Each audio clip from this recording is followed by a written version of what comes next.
मंडळी, आजपर्यंत आपण बघितलं की प्रत्येक भाग्यांकाची स्वभाव वैशिष्ट्य काय आहे किंवा प्रत्येक महिन्याची स्वभाव वैशिष्ट्य काय आहे.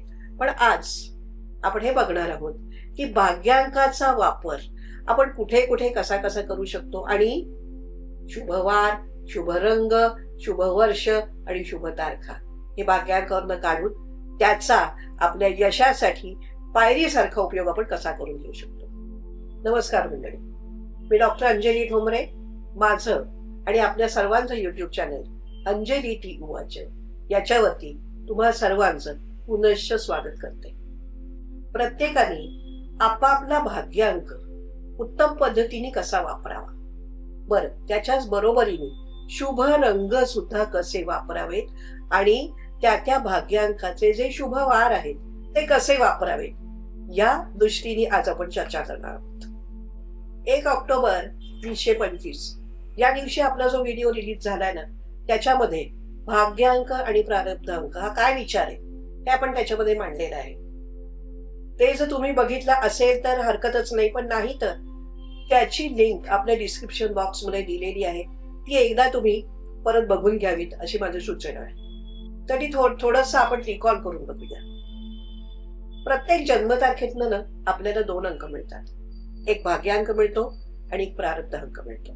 भाग्यांक आपण ज्याला म्हणतो पूर्ण जन्मतारखेतली फक्त जर तारीख आपण घेतली आणि ते जर का आपण एकेरी केली म्हणजे सिंगल डिजिट, तर तो जो अंक येतो तो प्रत्येकाचा भाग्यांक असतो.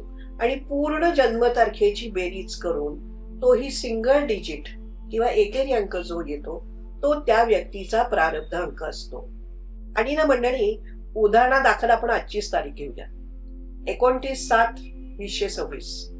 आता 29 याची जर का सिंगल डिजिट टोटल केली तर ती 2 + 9 = 11, 1 आणि 1 = 2. म्हणजे आजच्या तारखेचा भाग्यांक किंवा एखादी व्यक्ती जर का आजच्या दिवशी जन्माला आली तर त्या व्यक्तीचा भाग्यांक 2 असतो. आणि या जन्मतारखेचा जर का आपल्याला प्रारब्ध अंक काढायचा असेल तर 29 + 7 + 2026 याची सगळी मिळून बेरीज जर केली तर ती 1 येते. म्हणजे ही जी व्यक्ती जी या दिवशी जर का जन्म झाला तर त्या व्यक्तीचा भाग्यांक 2 येणार आणि प्रारब्ध अंक 1 येणार. आपण आपल्या मागच्या व्हिडिओमध्ये हे पण बघितलेलं आहे की आपला जो भाग्यांक असतो तो आपल्या आयुष्यामध्ये वारंवार कसा डोकवत असतो. उदाहरणार्थ, घराचा नंबर, फ्लॅटचा नंबर किंवा लेनचा नंबर किंवा आपला मोबाईल नंबर असतो त्याची सिंगल डिजिट टोटल केली तर, किंवा ऑफिसचा नंबर. याशिवाय सुद्धा आपण जर कुठे एका ठिकाणी गेलो आणि तिथे एखादा नंबर आपल्याला मिळणार असला तर कदाचित आपला भाग्यांक सुद्धा तिथे आपल्यासाठी येऊ शकतो. म्हणजे एक उदाहरण इथे आपण विजाच्या वेळचं उदाहरण बघितलं होतं की विंडो नंबर कसा भाग्यांकाचा 14 नंबरची विंडो आणि त्याची एकेरी टोटल 5 येत होती आणि 5 त्या व्यक्तीचा भाग्यांक होता आणि कसा विजा पटकन मिळाला. किंवा आपल्याला परीक्षेला बसायचं एखाद्या आणि तो परीक्षेचा जो नंबर आहे त्याची बेरीज केली सिंगल डिजिट परत आपल्या भाग्यांकासाठी येते. म्हणजे हे जेव्हा आपण चेक करून बघतो की अरेच्या आपल्या भाग्यांकाप्रमाणेच ही जर का बेरीज आलेली आहे आणि तोच आपल्याला नंबर आलाय, तर आपल्याला हे नक्की लक्षात येतं की अरे हे जे आहे ना, जिथे आपल्या भाग्यांकच बेरीज म्हणून येतोय त्या ठिकाणी तो आपल्याला शुभ ठरणार असतो. आणि याचं मूळ कारण काही माहितीये का? अंकशास्त्राचा जो सिद्धांत आहे किंवा आपण जे म्हणतो की थिअरी, ही स्पंदनांवरती किंवा व्हायब्रेशन्स वरती आधारित आहे.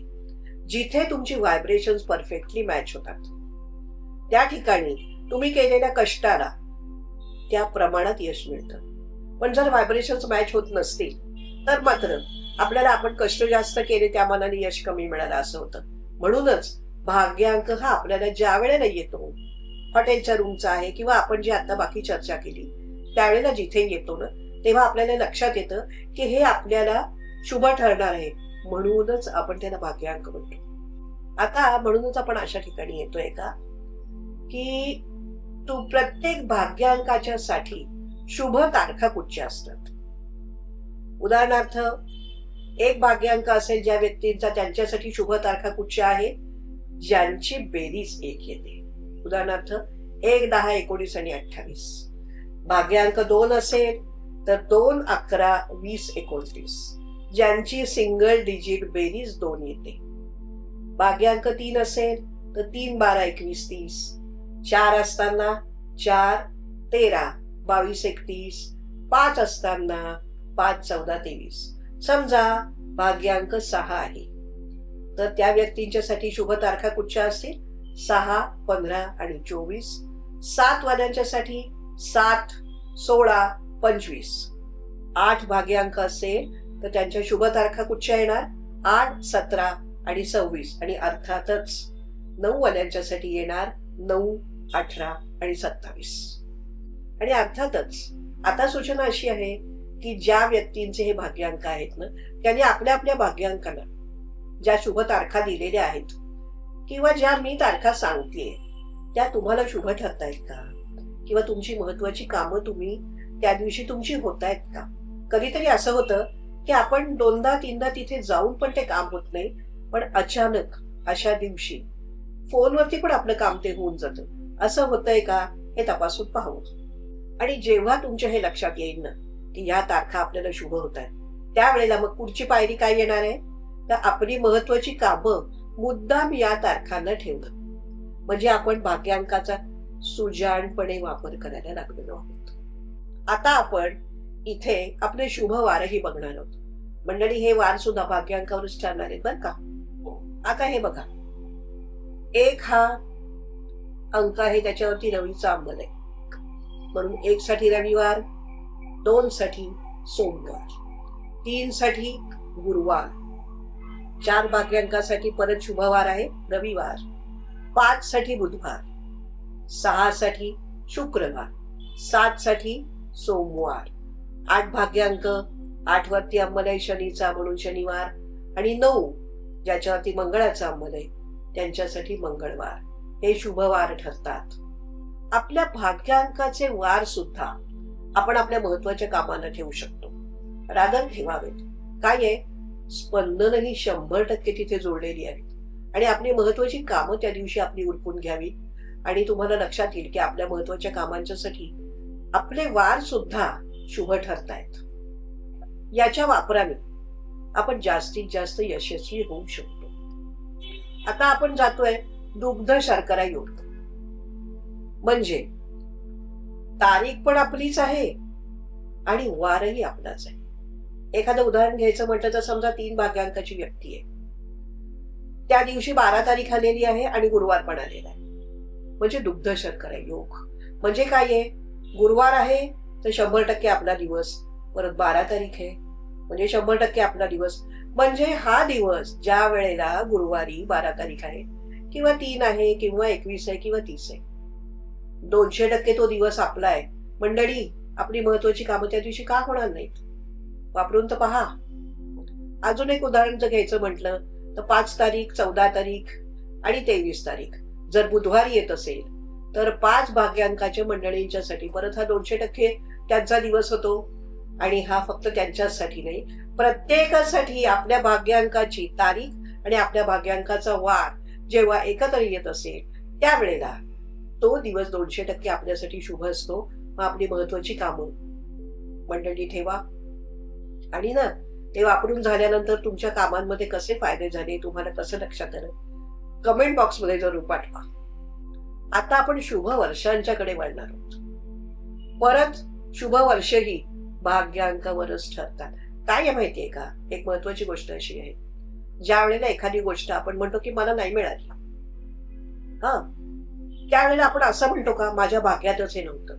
नाही, आपण काय म्हणतो, माझ्या नशिबात हे नव्हतं. पण ज्या वेळेला एखादी चांगली गोष्ट होते तेव्हा आपण काय म्हणतो, माझ्या भाग्यात होतं ते. म्हणजे भाग्यात असणं याला एक पॉझिटिव्ह टच आहे, हो की नाही? तोच आपल्याला इथे अपेक्षित आहे की आपण भाग्यांक का म्हणतो, कारण तो आपण अनेक ठिकाणी पुढे वापरणार असतो.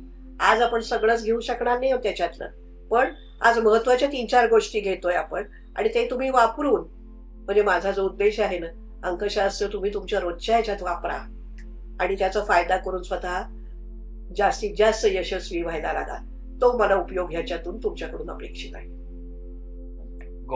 आपण आता शुभ वर्षांच्याकडे येतोय किंवा लकी इयर्स कडे येतोय. आता भाग्यांक 1 असलेली जी व्यक्ती आहे त्या व्यक्तीसाठी कुठली कुठली वर्ष महत्वाची असणार आहेत? ज्यांची बेरीज 1 येते. 1, 10, 19, 28, 37, 46, 55, 64, 73, 82, 91 एटसेट्रा. फक्त इथे बेरीज आता 1 येते, पण वर्ष कसं आपण बघणार असतो?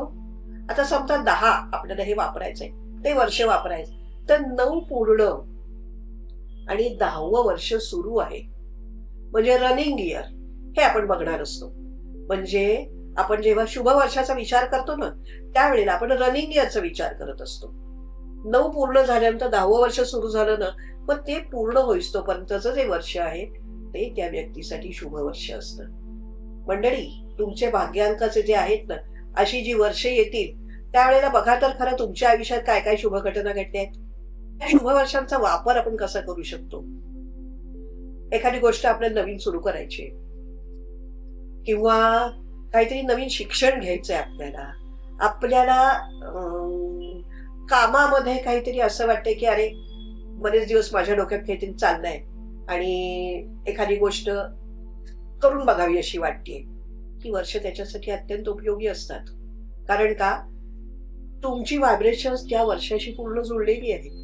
तुम्ही जे कराल त्याला एक आपण असं म्हणतो की थोडा डिव्हाइन टच पण त्याला मिळालेला आहे ना, करून बघायला हरकत काय आहे. लग्नासाठी सुद्धा आपण ही वर्ष वापरू शकत असतो, जेणेकरून जिथे आपल्याला आपल्या आयुष्यातलं काहीतरी पॉझिटिव्ह घडायला हवं आहे तिथे ही आपली महत्वाची वर्ष वापरायला हरकतच नाहीये. माझ्या माहितीत अशी 2 लोक आहेत की ज्यांचे भाग्यांक 5 आहेत. त्यांना असं वाटत होतं की स्वतःचे वेगळे क्लासेस सुरू करावेत.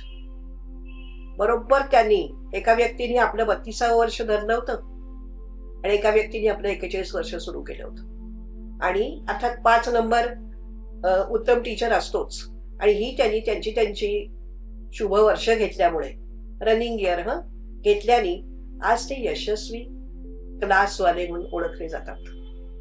आपण प्रत्येक भाग्यांकाच्या साठीची महत्वाची वर्ष कुठची याचा टेबल दिलेलंच आहे, तरी मी एकदा तुम्हाला इथे सांगते.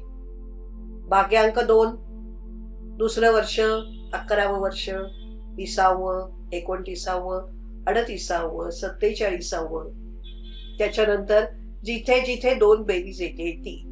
आता मधली काही सोडून आपण 8 वरती येऊया. 8 भाग्यांकाच्या व्यक्तींच्यासाठी कुठची वर्ष असतील? 8, 17, 24, 35, 44, 53, 62. त्याच्यानंतर 71, 80, 89 आणि पुढे. 1-2 मिनिट आपण इथे व्हिडिओ पॉज करूया आणि तुम्ही एकदा महत्वाची जी वर्ष आहेत प्रत्येकाची शुभ वर्ष त्याचा जे टेबल दिलेला आहे ते एकदा नीट बघून घ्या. आता मंडळी, आपण शुभ रंगांच्याकडे येतोय. प्रत्येक भाग्यांकाला काही काही जे शुभ रंग दिलेले आहेत ना, ते शुभ रंग आपण टेबलमध्ये बघणारच आहोत, तरीही मी तुम्हाला ते सांगते आणि त्याचा वापर कसा करायचा तेही आपण बघूया. आता भाग्यांक 1 असेल तर त्यांचे शुभ रंग आहेत सोनेरी, पिवळा आणि भगवा. आता याच्यात काय येतं? यातल्या सगळ्या शेड्स आपण धरणार असतो. त्याच्यानंतर भाग्यांक 2 पांढरा रंग आहे, निळा रंग आहे, मोतिया रंग आहे आणि सर्व फिक्कट रंग हे तिथे येतात. आता भाग्यांक 3 कडे आपण आलोय. पिवळ्या रंगाच्या सगळ्या छटा, जांभळ्या आणि हिरव्याच्या पण सर्व छटा. आता भाग्यांक 4 जर असेल तर पांढरा रंग आहे, राखाडी रंग आहे, मरून आहे, लाल आहे, निळा आहे. भाग्यांक 5 हिरवा, सर्व छटा पांढरा आणि चंदेरी कलर. 6 निळ्याच्या सर्व छटा, पांढरा रंग आणि गुलाबीच्या सुद्धा सर्व छटा. आता 7 भाग्यांक असेल तर हिरवा, पिवळा याच्या सर्व छटा. 8 भाग्यांक असेल तर राखी, गडद निळा, जांभळा आणि काळा. मंडळी, जरी आपण काळा म्हटलं असलं नाही ते, म्हणजे ऑकेजनली वापरावा, नेहमीच्या वापरात या बाकीच्या रंग असावेत. आणि भाग्यांक 9, लाल रंग, पांढरा रंग, पिवळा रंग, ऑकेजनली गुलाबी पण चालतो. आता हे जे सगळे रंग आहेत, आता हे रंग जे आहेत ना, तर ह्याच्याशी या प्रत्येक भाग्यांकाची व्हायब्रेशन चांगल्या प्रकारे मॅच झालेली आहे. आता तुम्ही म्हणाल की हे रंग वापरायचे कसे? रोज तुम्ही ह्याच रंगाचे कपडे घालायचेत का? नाही. हे रंग ज्याचे आपल्या भाग्यांकाशी ह्याची व्हायब्रेशन मॅच झाले, त्याचा अर्थ काय?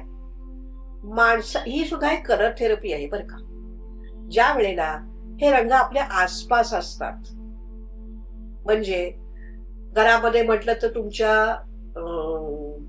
बेडरूमचा किंवा भिंतीच्या हॉलमधल्या भिंतीचा रंग, किंवा ह्या रंगाचंच तुमच्या घरात जी मंडळी आहे त्यांच्यात कॉमनचा काही रंग असतील, तर त्याप्रमाणे भिंतीचा रंग आपण निवडला. किंवा आपण आपलं बेडशीट, आपलं पांघरूण, आपल्या खोलीचे पडदे, किंवा आपण जे काही किचनमध्ये काही आपण जे लॅमिनेट करण्यासाठी जे रंग वापरतो, किंवा टेबल आपलं ऑफिसचं, त्याच्यावरती शीट तुम्हाला जर काही घालायचं असेल, तुम्हाला काही तिथे फुलं ठेवायची असतील, हे जे तुम्हाला करायचं असेल, एखादा वॉलपेपर तुम्हाला लावायचा आहे, इथे आपण हे सगळ्या रंगांचा वापर करू शकतो. अर्थात हे रंग सुद्धा तुमच्यासाठी जे आलेले आहेत ते आपण खुबीने वापरायचे बरं का. हा, आणि हे रंग ज्या वेळेला तुमच्या आसपास आहेत ना, तेव्हा तुम्ही एक अनुभव घ्या की तुम्ही मेंटली अतिशय स्टेबल असता. आणि महत्वाची गोष्ट अशी असते की ज्या वेळेला व्यक्ती मेंटली स्टेबल आहे ना, त्याच वेळेस ती व्यक्ती योग्य निर्णय घेऊ शकते. असा आपण या रंगाचा वापर करणार असतो. आता खुबीने कसा वापरायचा आहे? आता तुमचा भाग्यांक 9 आहे समजा, हा, आणि तुम्हाला लाल रंग पण तुमच्यासाठी शुभ आहे, तर तरीही आता रात्री तुम्हाला शांत झोपायचं, तुम्ही नमून आलात आणि तुम्हाला शांत झोपायचं, तर लाल बेडशीट वापरू का आपण? नाही. पण त्यावेळेला आपण योजना काय करू? कारण पांढरा रंग आपल्यासाठी आहे ना, मग पांढरा रंग, लाईट पिंक असं तुम्ही वापरू शकता. नाही तर लाल बेडशीट असेल, माणसाला शांत झोप लागणार नाही, कारण लाल रंग काय सांगतो माहितीये? उठा, कामाला लागा. प्रत्येक रंगाची स्वतःची काहीतरी व्हायब्रेशन्स आणि वेगवेगळ्या पद्धतीने सांगत असतात, पण ती कुठल्या कुठल्या भाग्यांकाला सूट होतात त्याप्रमाणे त्या व्यक्तीने रंग वापरावेत. आणि एक गोष्ट त्याच्यामध्ये आणखीन एक महत्वाची अशी आहे की तुम्ही सतत तुमच्या आजूबाजूला समजा हे रंग नाहीये, पण तुमचा लकी कलरचा एक हँकरचीफ तरी तुम्ही कॅरी करू शकता. म्हणजे कसं आहे, आपला लकी वार आहे, आपली लकी तारीख आहे, आणि आपण आपल्या लकी कलरचा हँकरशिप आपल्या बरोबर कॅरी करतोय. मंडळी, 300% आपल्याला फायदेशीर आहे. कॉन्फिडन्स लेवल कुठे जाईल? समोरची व्यक्ती, तुम्ही जेव्हा एखादं काम करायला जाल ना, तुमच्या बॉडी लँग्वेज मधनं सुद्धा तुमची पॉझिटिव्ह टेंडन्सी किंवा पॉझिटिव्हिटीकडे जायचे तुमची सवय हे चेक करतात. पॉझिटिव्ह बॉडी लँग्वेज चेक करतात. आपली कामं का होणार नाहीत? याच्यात एक तुम्हाला एका छोट्या मुलीचं मला उदाहरण द्यायचंय. म्हणजे आपण म्हणतो की अरे या दिवशी मी कधीच बघितलं नव्हतं की हा माझा शुभवार आहे किंवा ही माझी शुभ तारीख आहे. माझ्याकडे ना शाळेतली 5वी 6वीतली एक मुलगी आली होती, आणि तिच्यासाठी म्हणजे आपण म्हणतो ना डोळस पालक असतात, किंवा हिच्यासाठी हिने काय करावं, हिने पुढे जाऊन ती कशामध्ये तिला इंटरेस्ट वाटू शकतो, अशी उत्सुकता असते काही लोकांना. तर अगदी माझ्या सुरुवातीच्या काळामध्ये ही मुलगी आली होती, आणि मला अजूनही आठवत आहे, तिची जन्मतारीख 3 एप्रिल होती, म्हणजे भाग्यांक 3, आणि शुभवार तिच्यासाठी गुरुवार असायचा. आणि सहज बोलता बोलता मी तिची आई बोलत होतो की अगं इथे ना शुभवार पण असतात. तर पटकन ती मुलगी मला काय म्हणली माहितीये का, की काकू मला माहितीये की माझ्यासाठी ना सगळ्या चांगल्या गोष्टी गुरुवारी घडतात. मी बघायलाच लागले की एवढी छोटी मुलगी, आणि हे कसं काय तिने ऑब्झर्व केलेलं आहे. म्हणजे काही वेळा आपण ऑब्झर्व केलेलं नसतं, पण मुलांनी पण केलेलं असतं. आणि खरोखरच तिला सांगितल्याप्रमाणे, तिच्या आईला जे सांगितलं होतं त्याप्रमाणे त्यांनी त्या पद्धतीने त्या गोष्टींचा वापर केलेला आहे. आज त्या मुलीचं लग्न होऊन तिला आज एक बाळपण आहे 5-6 वर्षाचं. पण ही गोष्ट मी आजही विसरलेली नाहीये की जिथे मोठी माणसं हे ऑब्झर्व करायला राहत आहेत, तिथे तेवढ्या 5व्या 6वीतल्या मुलींनी पण मला सांगितलं होतं की सगळ्या माझ्यासाठी चांगल्या गोष्टी न काकू गुरुवारी घडतात. म्हणजे अंकशास्त्रातल्या ह्या काही गोष्टी ज्या आहेत ना, ह्या प्रत्येक वेळेस आपल्याला शिकायलाच पाहिजे असं नाही. ऑब्झर्वेशननी सुद्धा आपण अनेक गोष्टी शिकू शकतो. बरोबर की नाही मंडळी? आता महत्वाची अजून एक गोष्ट आहे. भाग्यांकावरती या सगळ्या गोष्टी अवलंबून आहेत. पण एवढ्याच गोष्टी भाग्यांकावर अवलंबून आहेत का? नाही. अनेक गोष्टी भाग्यांकावर अवलंबून आहेत. पण ते आपण पुढच्या व्हिडिओज मध्ये घेऊया. आज आपण इथेच थांबू. पण मंडळी, आपलं जे युट्यूब चॅनल आहे अंजली टी वॉच, त्याच्यावरती प्रथम आला असाल तर सबस्क्राईब करा. तुमच्या मित्रमंडळींना या विषयामध्ये इंटरेस्ट असेल तर त्यांना हे शेअर करा, कमेंट करा, लाईक करा. धन्यवाद.